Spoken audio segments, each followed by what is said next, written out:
Hi there. So you've probably heard about the controversy concerning the United States of Hysteria by Howard Chaykin by now, and that's what we're going to talk about today.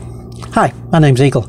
I'm the publisher over at No Earth Comics, and today we're going to be talking about Image Comics and a title that they're putting out called United States of Hysteria, which is written and drawn by Howard Chaykin. Now then, one of the nice things about Howard Chaykin is he usually does his own artwork when he's doing the writing. He's got this tendency of putting out what can only be called controversial books, and he's been doing this most of his career. American Flag was a controversial look at the underpinnings and the underbelly of a utopian society.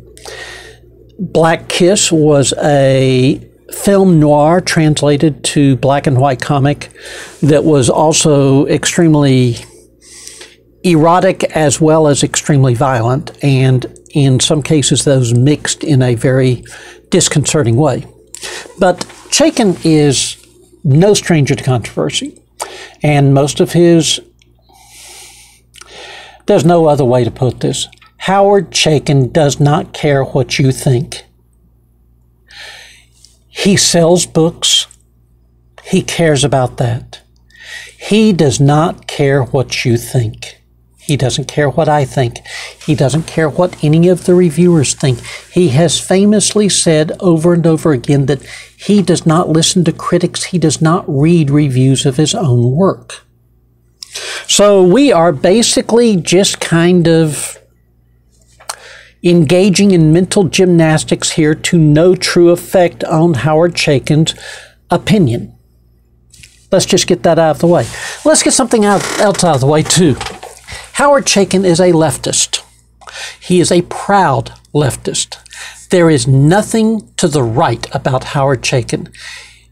Anybody who has read his work knows that he is a progressive. And this is good because he can do it without slamming it down your throat. Now then, that's not the opinion of some of the pieces I've read on the internet, but coming from a writer's point of view, Chaykin actually does a good job of presenting topics that need to be talked about.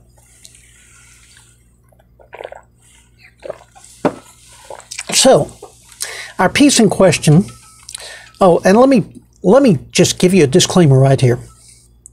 While anything Chaykin writes is on my read list, I only read the United States of Hysteria because of the controversy that is brewing this week. I was going to read it eventually anyway, but I moved it up on my reading list because of the controversy that I started reading about today. So I read it with the controversy already in my mind, and I read it with that slight filter. So that's full disclosure on my part. Next, this is a 24-page book. It is the first book in a series, and it is a book set in a dystopian America. And in order to fully understand what we're dealing with here, the first page sets a lot of the scene. In fact, the first paragraph reads, "A month ago, the elected president of the United States and most of the cabinet were assassinated in an aborted coup d'etat. The nation's intelligence services and all of their resources are on high alert. Americans who in more than 2 centuries of self-mythologizing history." And this is the captions for the first page. And this gives you an idea of where we're going to go with the book. It does a wonderful job of setting the scene. Our first character that we're introduced to is a gentleman who is working for the intelligence services and is apparently some sort of anti-terrorist expert, but he is far from our only character. In the midst of everything, we are introduced to 4 more characters. 4 more characters. Each one of these characters gets a 3-page introduction introduction beat. So 12 of our 24 pages are taken up by these 4 characters.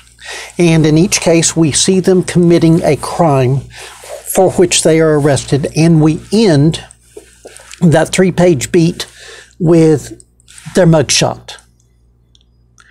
And that's the first place that they are identified with who they are, is by the mugshot. So this is, and let me go ahead and say right up front, these are, with one exception, not sympathetic people. Okay?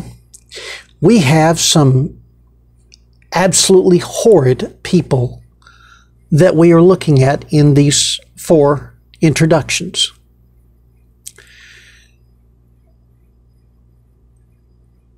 There's a serial killer.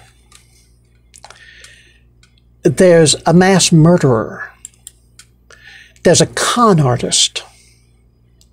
And finally, there's the subject of our controversy, and that is a trans sex worker.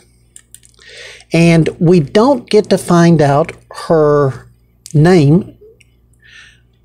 What we find out is her birth name, because that's the name that's on the booking card. And this is the name that's on all 4 of their booking cards. But the birth name is Michael Christopher Silver. And I've been all over the internet today, and I've been taking a look at the various reviews, the positive reviews and the negative reviews, and I've been looking at some videos on the subject because I wanted to make sure that I was as well informed as I could be before I made a video. This is pretty much my modus operandi whenever I'm going to make a video on a subject that is controversial. So, of the 3 misconceptions I've seen repeatedly, one of them is that she is brutally beaten, one of them is that she is gang raped, and one of them is that she is killed. And the fact is, she is not killed, she is not gang raped, and while she is beaten, they only get 1 or 2 punches in before she kills all 3 of the people of her clients in self-defense. So she is the only character within these 4 characters who has a sympathetic backstory at this point, because the guy who does the mass shooting has no sympathetic backstory. He's just a mass shooter. The guy who does the serial killing has no sympathetic backstory, and our confidence artist definitely does not have a sympathetic backstory, especially because he kills his victims after he's fleeced their money. So all 4 of these people are killers, but she's the only one that killed in self-defense. But here we're going to run into the problem. And the problem is that she is depicted as a sex worker. And regardless of the idea that sex workers and sex work should not be stigmatized, the fact that Chaikin is portraying her as a sex worker is evidently stigmatizing. The fact that she is hit is evidently stigmatizing. The fact that she kills all 3 of her attackers is evidently irrelevant.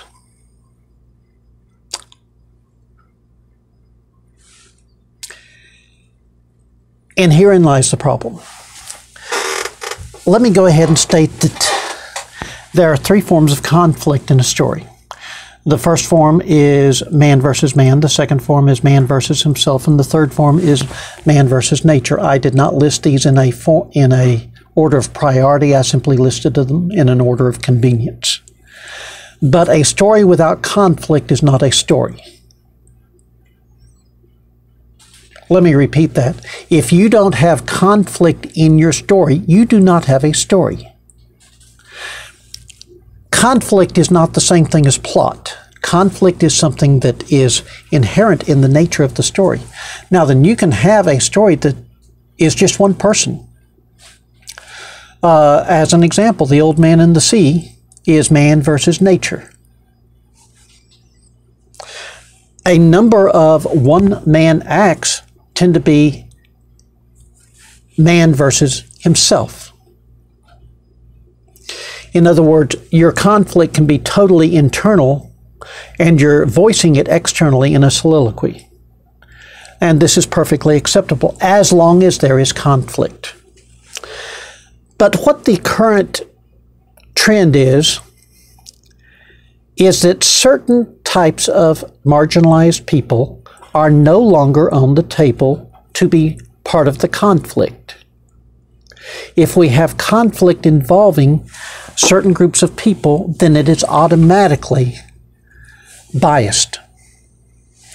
It is automatically phobic. It is automatically ist. And that's just not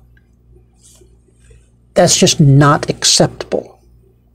You cannot simply say that you cannot have any conflict involving this type of person where they might be seen as less than saintly. This isn't going to work for storytelling. You quickly wind up, and I don't even have to list the comics here that have wound up with characters becoming overpowered and under-challenged because we don't want to do anything that might be seen as ist.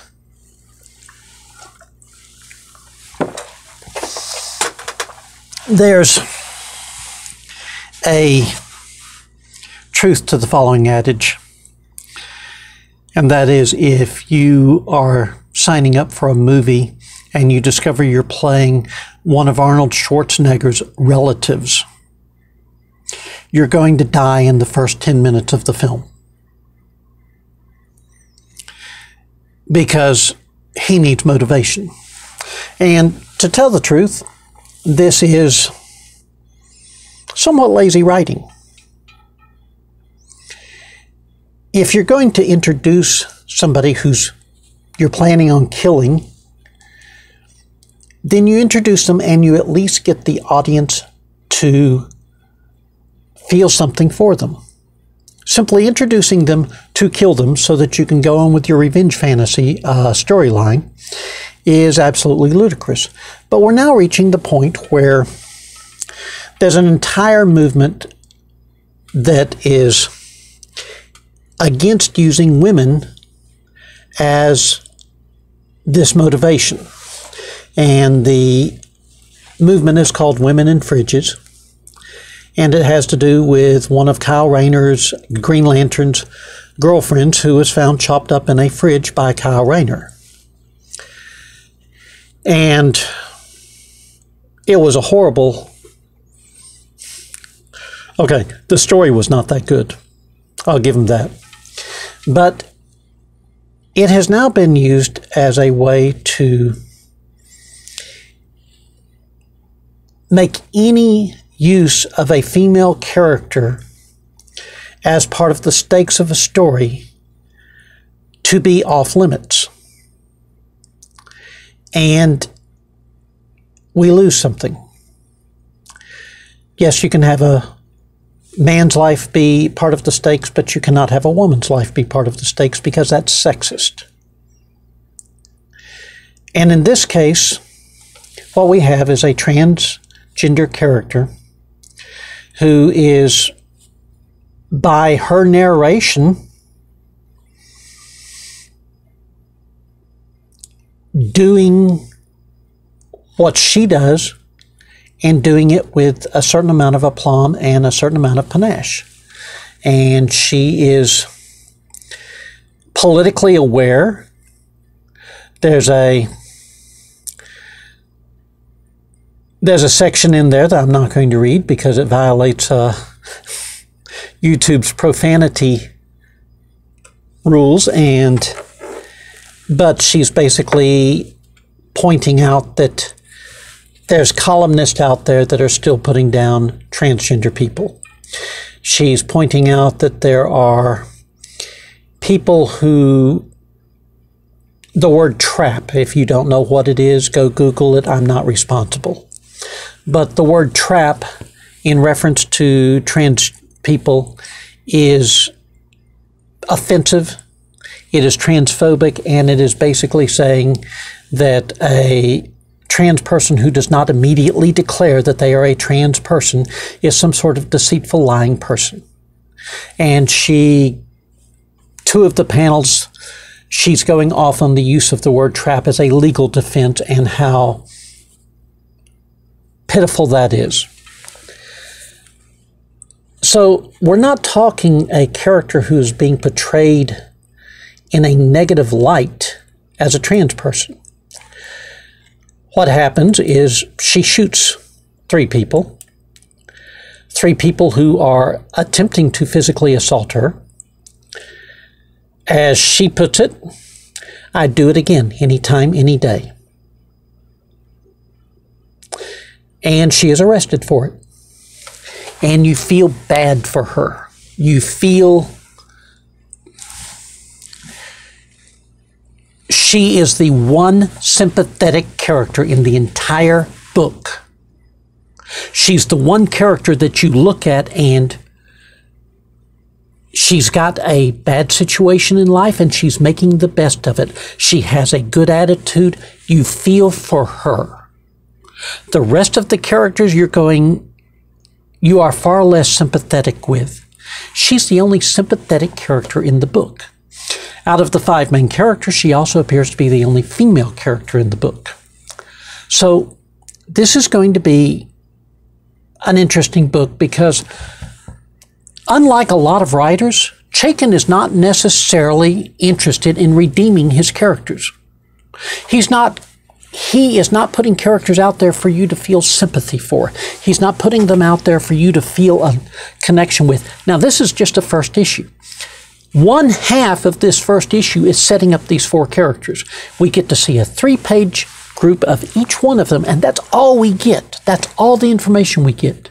The only reason that we can suppose that they are going to be main characters is because there's a sketch of the 4 of them with our government agent sitting in front of them.